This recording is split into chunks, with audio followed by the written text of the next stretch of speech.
പിതാവിൻ്റെയും പുത്രൻ്റെയും പരിശുദ്ധാത്മാവിൻ്റെയും നാമത്തിൽ ആമേൻ. പ്രിയ സഹോദരി സഹോദരന്മാരെ, ഇന്നത്തെ ദൈവശാസ്ത്ര പഠന ക്ലാസ്സിലേക്ക് നിങ്ങളേവരെയും ഞാൻ സ്നേഹപൂർവ്വം സ്വാഗതം ചെയ്യുന്നു. ഇന്നത്തെ ക്ലാസ്സിൽ നാം പഠിക്കുക വിശുദ്ധ മത്തായിയുടെ സുവിശേഷം. മത്തായിയുടെ സുവിശേഷത്തെ സംബന്ധിച്ചുള്ള പല കാര്യങ്ങൾ, ആരാണ് സുവിശേഷം രചിച്ചത്, ഈ സുവിശേഷത്തിൻ്റെ ദൈവശാസ്ത്ര പ്രമേയങ്ങൾ, രചനാകാലം, രചനയുടെ ഉദ്ദേശ്യം, മത്തായിയുടെ സമൂഹത്തിൻ്റെ പ്രത്യേകതകൾ തുടങ്ങിയ വസ്തുതകൾ മുൻ ക്ലാസ്സുകളിൽ നാം വിശദമായി മനസ്സിലാക്കുകയുണ്ട്. അതോടൊപ്പം മത്തായിയുടെ സുവിശേഷത്തിൻ്റെ വംശാവലി ഗ്രന്ഥത്തെക്കുറിച്ചുള്ള സൂചനയും കഴിഞ്ഞ ക്ലാസ്സുകളിൽ നാം മനസ്സിലാക്കിയിട്ടുണ്ട്. ഈ വംശാവലി അവതരിപ്പിക്കുന്നു മത്തായി എന്നുള്ളത് വളരെ പ്രധാനപ്പെട്ടതാണ് ഈ സുവിശേഷത്തെ സംബന്ധിച്ച് എന്നത് നാം ഇതിനോടകം ചർച്ച ചെയ്ത വിഷയമാണ്. ഈ വംശാവലിയിലെ ഒരു ദൈവശാസ്ത്ര ചിന്ത അത് ചുരുക്കി പറഞ്ഞുകൊണ്ടാണ് നമ്മൾ തുടർന്നുള്ള ഭാഗത്തെ ക്ലാസ്സുകൾ ഇനി ആരംഭിക്കുക. മത്തായിയുടെ വംശാവലി അവതരിപ്പിക്കുന്നത് നമുക്കറിയാം. ലൂക്കാ സുവിശേഷത്തിലും വംശാവലിയുണ്ട്. ലൂക്കായുടെ സുവിശേഷം 3-ാം അധ്യായം 23 മുതൽ 38 വരെയുള്ള വാക്യങ്ങളിൽ ഇതിന് സമാനമായ വംശാവലി അവതരിപ്പിക്കുന്നു. പക്ഷെ ലൂക്ക പ്രത്യേകിച്ച് ക്രോഡീകരണങ്ങളൊന്നും നടത്തുന്നില്ല. അതേസമയം മത്തായി 14 വീതമുള്ള 3 ഗ്രൂപ്പ് തലമുറകളെയാണ് അവതരിപ്പിക്കുക. അതായത് അബ്രാഹത്തിൽ നിന്ന് ആരംഭിക്കുന്ന ഈ തലമുറയിൽ അബ്രാഹം ഇസ്ഹാക്കിന്റെ പിതാവാകുന്നു എന്ന് പറഞ്ഞ് ആരംഭിക്കുന്ന ഈ വംശാവലി ഗ്രന്ഥത്തില് അവസാനം വ്യക്തമായിട്ട് മത്തായി പറയുന്നുണ്ട്. എന്താണ്? അബ്രാഹം മുതൽ ദാവീദ് വരെ 14, ദാവീദ് മുതൽ ബാബിലോൺ പ്രവാസം വരെ 14, ബാബിലോൺ പ്രവാസം മുതൽ ക്രിസ്തു വരെ 14 തലമുറകളാണ്. അപ്പൊ 14 3 42 തലമുറകളാണ് അബ്രാഹം മുതൽ യേശു ക്രിസ്തു വരെയും ഉള്ളത് എന്ന് മത്തായി സ്ഥാപിക്കും. അബ്രാഹത്തിന്റെ ജീവിതകാലം BC 19-ാം നൂറ്റാണ്ടാണ് എന്ന് നിരൂപിച്ചാല് 19-ാം നൂറ്റാണ്ട് മുതൽ യേശു ക്രിസ്തുവിന്റെ ജനനം വരെ ഏകദേശം 1900 വർഷത്തിനിടയിൽ 42 തലമുറകൾ മാത്രമേ ഉണ്ടായിരുന്നുള്ളൂ എന്ന് ചോദിച്ചാൽ തീർച്ചയായും വ്യത്യസ്ത അഭിപ്രായങ്ങൾ ഉണ്ടാകും. മത്തായി ഇവിടെ അവതരിപ്പിക്കുന്നത് ചരിത്രപരത എന്നുള്ളതിനേക്കാളും ഉപരി ദൈവശാസ്ത്രപരമായ സന്ദേശം. എന്തിനാ ഈ 3 വീതം 14 തലമുറകളെ അവതരിപ്പിക്കുക എന്ന് ചോദിച്ചാല് ദാവീദിന്റെ പുത്രനാണ് യേശു ക്രിസ്തു എന്ന് സ്ഥാപിക്കുക മത്തായിയുടെ ഉദ്ദേശമാണ്. ആദ്യ വാചകം തന്നെ നോക്കുക. അബ്രാഹത്തിന്റെ പുത്രനായ ദാവീദിന്റെ പുത്രൻ യേശു ക്രിസ്തുവിന്റെ വംശാവലി ഗ്രന്ഥം എന്നാണ് പറയുക. വംശാവലി ഗ്രന്ഥം എന്ന് പറയുമ്പോൾ ഉദ്ദേശിക്കുന്നത് ബിബ്ലോസ് ഗനേസിസ് എന്നുള്ളതാണ്. അതായത് ഉത്ഭവത്തെ കുറിച്ചുള്ള ഗ്രന്ഥം. ഗനേസിയോസ് എന്ന് പറയുമ്പോൾ വംശാവലി എന്നാകാം, ഉത്ഭവം എന്നാകാം അതിൻ്റെ അർത്ഥം. അതായത് ഇത് വംശാവലി ഗ്രന്ഥം എന്ന് പറയുന്നത് ഈ ഗ്രന്ഥത്തിന്റെ മുഴുവനും ശീർഷകമായിട്ട് കരുതിയാൽ അത് ശരിയല്ല. കാരണം 1 മുതൽ 17 വരെ വാക്യങ്ങൾ എത്തുമ്പോഴത്തേക്കും ഈ വംശാവലി അവസാനിച്ചു. അതേസമയം മത്തായി മറ്റു ചില കാര്യങ്ങൾ ആ പദത്തിലൂടെ ഉദ്ദേശിക്കുന്നുണ്ട്. എന്താണ്? വംശാവലി എന്നതിനേക്കാളും ഉപരി ജനനം എന്നതിനെയാണ് ഇത് സൂചിപ്പിക്കുന്നത് എന്ന് പറയുന്ന പണ്ഡിതന്മാരുണ്ട്. അങ്ങനെയെങ്കിൽ യേശുക്രിസ്തുവിന്റെ ജനനം 18-ാം വചനം മുതൽ 2-ാം അധ്യായം അവസാനം വരെയും നീളുന്ന ഈശോമിശിഹായുടെ ജനന വിവരണം, ശൈശവ വിവരണത്തിന്റെ ശീർഷകമാണ് ഈ 1:1 പറയുന്നത് എന്ന് പണ്ഡിതന്മാർ വാദിക്കാറുണ്ട്. എനിക്ക് തോന്നുന്നു അതിനേക്കാളും ഉപരിയായ ആഴമുള്ള ഒരു അർത്ഥം അതിന് നമുക്ക് കൽപ്പിക്കാൻ സാധിക്കും. അതായത് ഇവിടെ ജനനം എന്നതിലൂടെ ഉദ്ദേശിക്കുക യേശുക്രിസ്തുവിന്റെ ജനനവും ഈശോമിശിഹായിലൂടെ പുതുതായി ജനിക്കുന്ന സഭയുടെ ചരിത്രവുമാണ് മത്തായി ഇവിടെ പറയാൻ ആരംഭിക്കുക. അതുകൊണ്ട് യേശുക്രിസ്തുവിന്റെ വംശാവലി ഗ്രന്ഥം എന്ന് പറയുമ്പോൾ ഉദ്ദേശിക്കുക അത് കേവലം 42 തലമുറകളിൽ മാത്രം ഒതുങ്ങുന്നതല്ല, നൂറ്റാണ്ടുകളായി തലമുറകളായി വിശ്വാസികളുടെ പിന്തുടർച്ചയെ സൂചിപ്പിക്കുന്ന ഗ്രന്ഥമാണ്. അതായത് യേശുക്രിസ്തുവിൽ ആരംഭിക്കുന്ന ഒരു പുതിയ ജനനത്തിന്റെ, ഒരു പുതിയ തുടക്കത്തിന്റെ, ഒരു പുതിയ ജനസമൂഹത്തിന്റെ ചരിത്രത്തിന്റെ നാൾവഴി മത്തായി എഴുതി തുടങ്ങുന്നു എന്നതിനെയാണ് ഈ പ്രാരംഭവാക്യം സൂചിപ്പിക്കുന്നത് എന്ന് നമുക്കറിയാം. ഈ വംശാവലിയെ കുറിച്ച് പലരും ചോദിച്ച ചില സംശയങ്ങളുടെ ഉത്തരം കൂടിയായിട്ടാണ് ഞാൻ ഈ ക്ലാസ് വിശദമായി നിങ്ങളോട് സംസാരിക്കും. ഈ വംശാവലി ഗ്രന്ഥത്തിന്റെ ദൈവശാസ്ത്രപരമായ പ്രാധാന്യങ്ങളെ പരിശോധിച്ചാൽ നമുക്കറിയാം, യേശുക്രിസ്തുവിന്റെ ജനനം എന്നത് ഒരു ഒറ്റപ്പെട്ട സംഭവമല്ല, അത് രക്ഷാകര ചരിത്രത്തിന്റെ പൂർത്തീകരണമായിട്ട് സംഭവിച്ചതാണ് എന്ന് സ്ഥാപിക്കുക മത്തായിയുടെ ലക്ഷ്യമാണ്. രക്ഷാകര ചരിത്രം ആരംഭിക്കുന്നത് അബ്രാഹത്തിൽ നിന്നാണെങ്കിൽ യേശുക്രിസ്തുവിന്റെ വംശാവലി ആരംഭിക്കുന്നത് അബ്രാഹത്തിൽ നിന്നാണ്. ഇതാണ് മത്തായി സുവിശേഷകൻ പറയുക.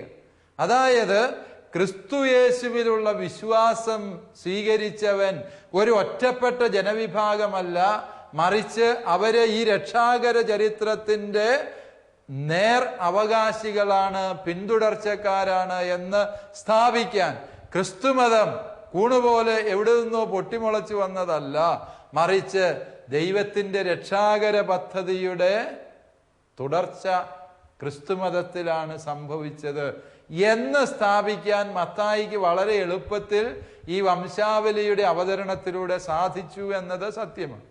രണ്ടാമതായിട്ട് ഈ വംശാവലിയുടെ പ്രാധാന്യം എന്ത് എന്ന് ചോദിച്ചാല്, അബ്രാഹം, ദാവീദ് തുടങ്ങിയ ഈ പ്രമുഖന്മാരെ അവതരിപ്പിക്കുന്നതിലൂടെ മിശിഹ ദാവീദിന്റെ വംശത്തിൽ ജനിക്കുന്നവൻ എന്ന ഇസ്രായേലിന്റെ പരമ്പരാഗത വിശ്വാസത്തെ ഊന്നിപ്പറഞ്ഞു.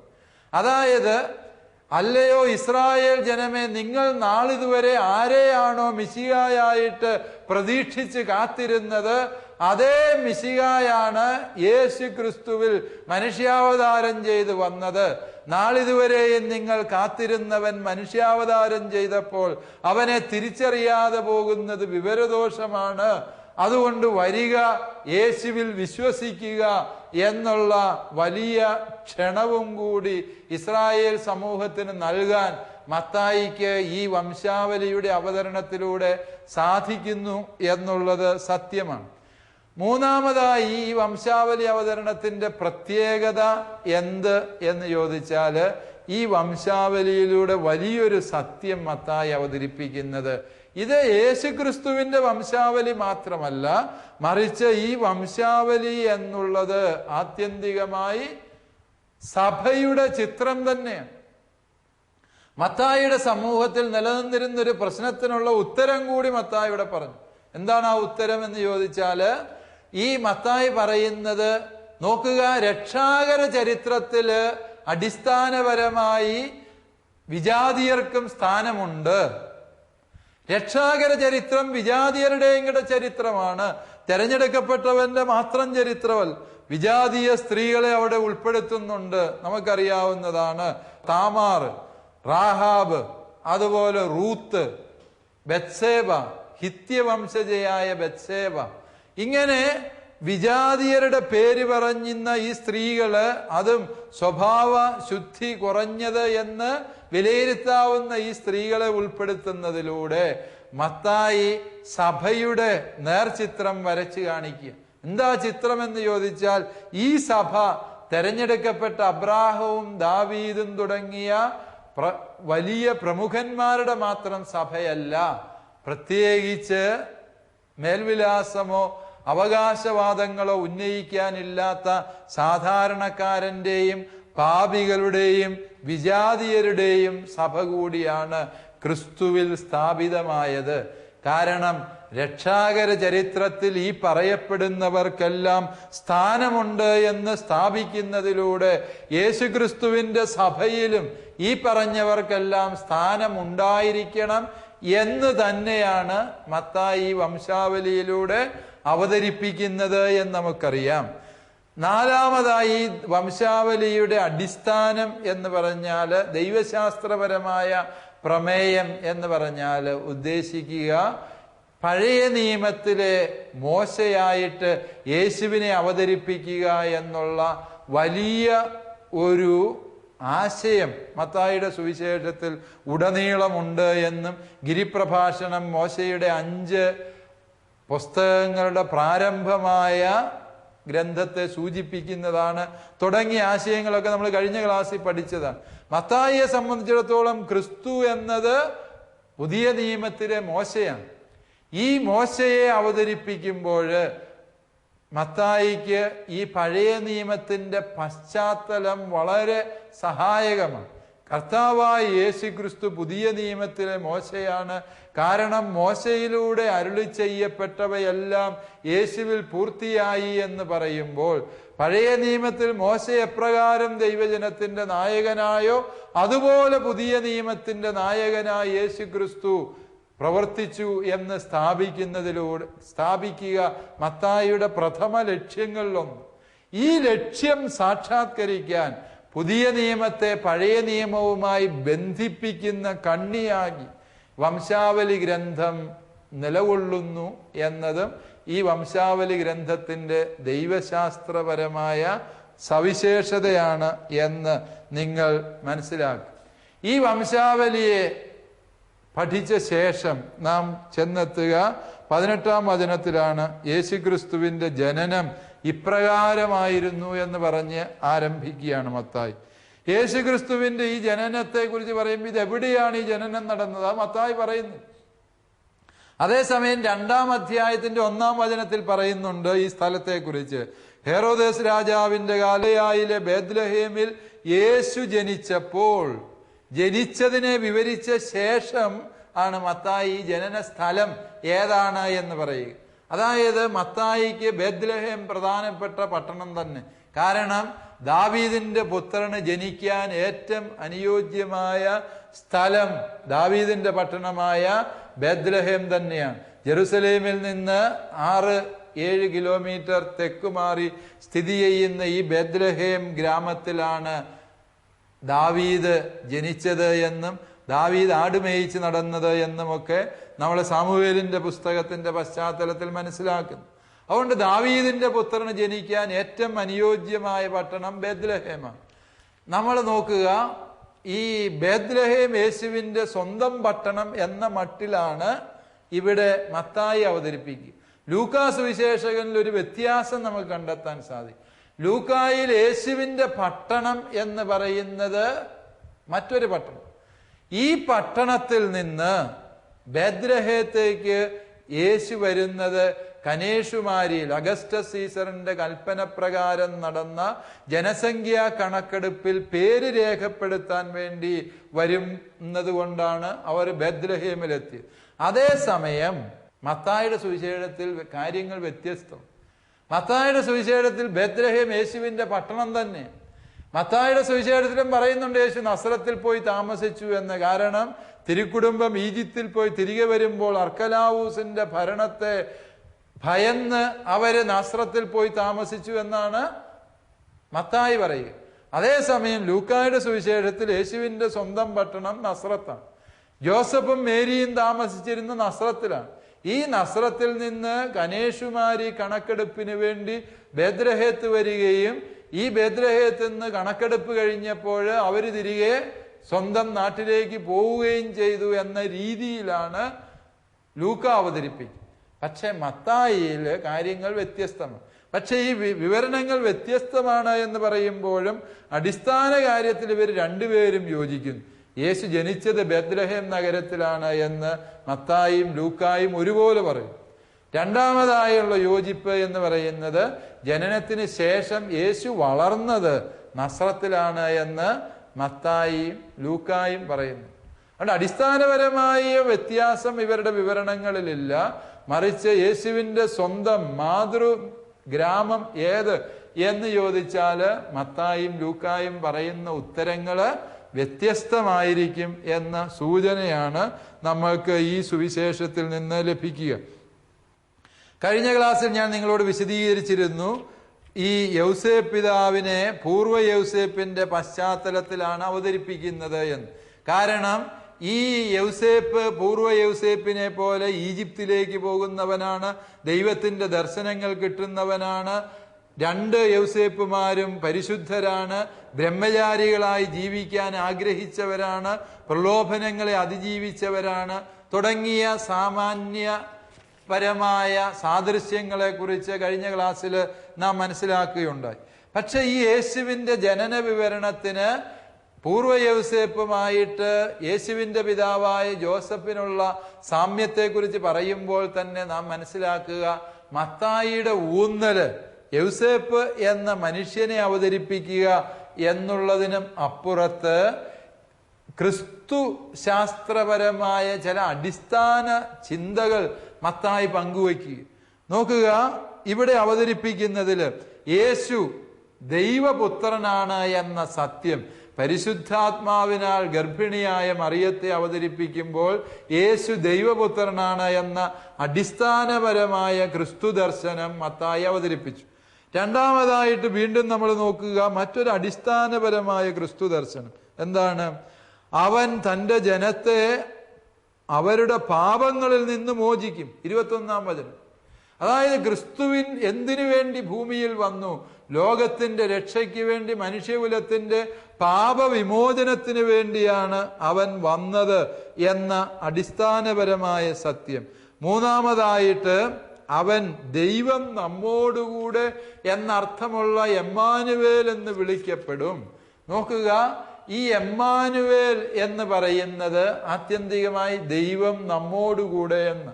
ഈ പദത്തിന് വളരെ ആഴമുള്ള ഒരു അർത്ഥമുണ്ട്. യാഹ്വേ എന്നാണ് എൻ്റെ പേര് എന്ന് ദൈവം മോശയോട് പറഞ്ഞു. മോശയ്ക്ക് ദൈവം തൻ്റെ നാമം പഴയ നിയമത്തിൽ വെളിപ്പെടുത്തി കൊടുത്തു. യാഹ്വേ, ഞാൻ ആയിരിക്കുന്നവൻ ആകുന്നു എന്നാണ് അതിൻ്റെ ട്രാൻസ്ലേഷൻ. അതേസമയം ഈ ക്രിയാരൂപത്തെ ശരിയായി വിശദീകരിച്ചാൽ ഹായ എന്ന് പറയുന്ന ഹീബ്രു ക്രിയയാണ് യാഹ്വേ എന്ന രീതിയിലേക്ക് അവതരിപ്പിക്കുക.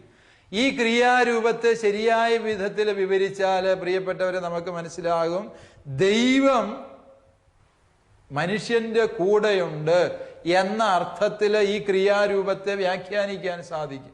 ഞാൻ ആയിരിക്കുന്നവനാകുന്നു എന്ന് പറയുന്നതിനെ മറ്റൊരു വിധത്തില് ലിറ്ററലായിട്ട് വ്യാഖ്യാനിച്ചാൽ ഞാൻ നിങ്ങളുടെ കൂടെ ആയിരിക്കുന്നവനാണ് എന്നതാണ് യാഹ്വേ എന്ന പദത്തിന്റെ കൃത്യമായ അർത്ഥം.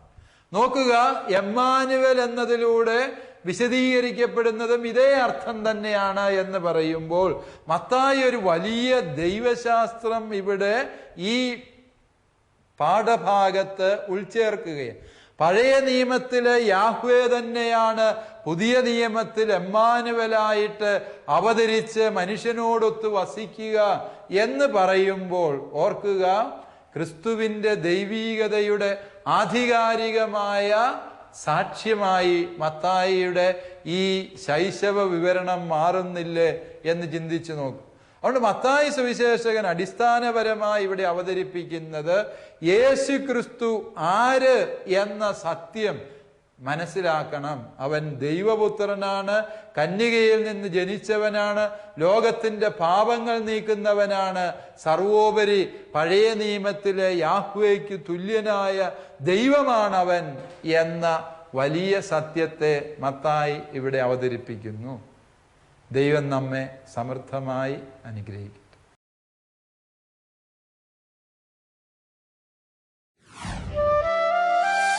മത്തായിയുടെ സുവിശേഷത്തിലെ പ്രാരംഭവാക്യത്തിലെ വംശാവലി എന്ന പദത്തിന് യേശുവിൽ ആരംഭിക്കുന്ന പുതിയ ജീവിതം എന്ന അർത്ഥമുണ്ട്.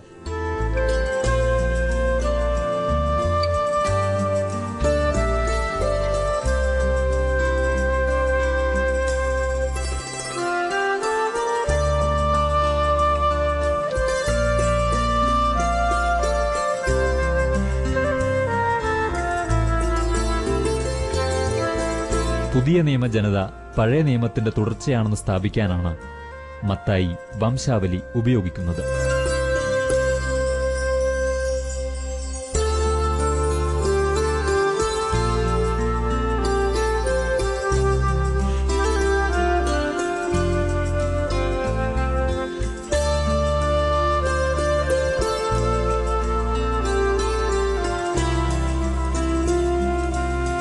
സഭ വിജാതീയരുടെയും യഹൂദരുടെയുമാണെന്ന സന്ദേശം വംശാവലിയിൽ മത്തായി നൽകുന്നു.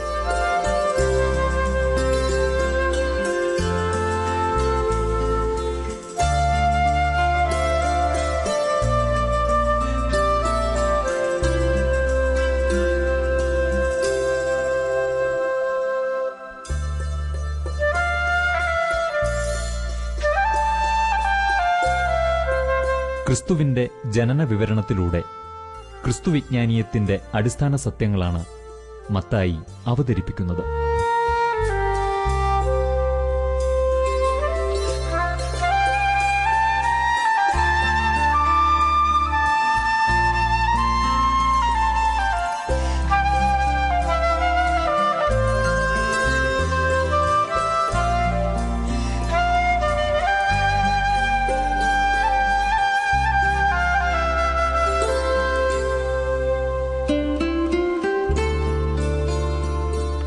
യേശുവിന്റെ ദൈവപുത്രത്വം, കന്യകാജനനം, പഴയ നിയമത്തിലെ യാഹ്വയോടുള്ള തുല്യത, പാപമോചനത്തിലൂടെയുള്ള രക്ഷ തുടങ്ങിയ വിശ്വാസ സത്യങ്ങളാണ് ജനന വിവരണത്തിലൂടെ മത്തായി പഠിപ്പിക്കുന്നത്.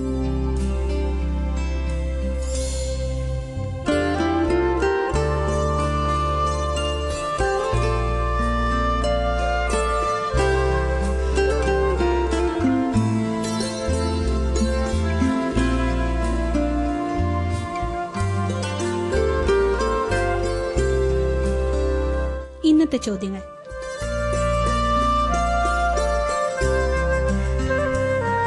മത്തായിയുടെ സുവിശേഷത്തിലെ പ്രാരംഭവാക്യത്തിന്റെ അർത്ഥം വിശദമാക്കുക.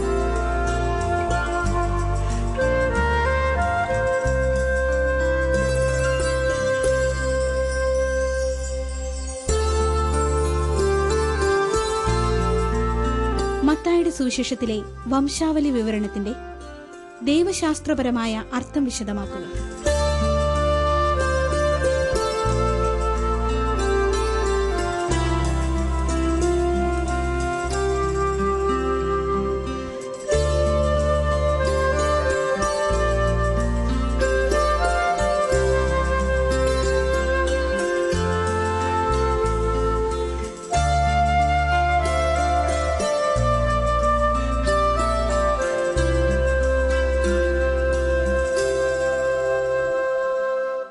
യേശുവിന്റെ ജനന വിവരണത്തിലൂടെ അവതരിപ്പിക്കപ്പെടുന്ന ക്രിസ്തുവിജ്ഞാനീയപരമായ സത്യങ്ങൾ ഏവ?